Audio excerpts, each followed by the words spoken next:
Welcome back everybody to Stitchcraft 101. In this video we're going to learn how to make a magic ring. So basically how we start most pieces in a stuffed animal project. So we want to follow the same steps as if we were tying a slip knot. So same initial steps of wrapping around to make our X, grabbing this piece and pulling it through. But here's where it starts to get different. So we're gonna hold this loop onto our hook and drop everything just like we would right before tightening. But instead of tightening, I'm gonna wrap my yarn over my hook and pull through that loop. And this I can tighten just by holding everything in place and pulling my hook a little. So this is your magic ring.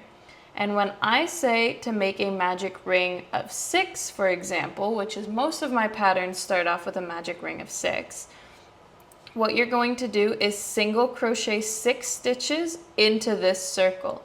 So you're going to enter the circle, grab your yarn and pull through, wrap around and pull through both. So that's 1. You're going to do 5 more of this.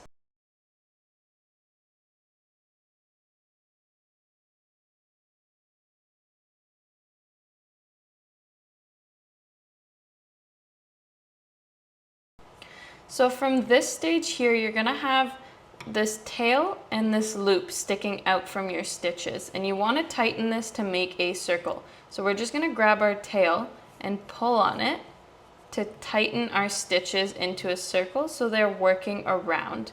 And this is your magic ring of 6. And when you start crocheting your next round, you're just gonna enter the first stitch and skip this gap here. Just go straight into the first stitch. And that's how you make your magic ring.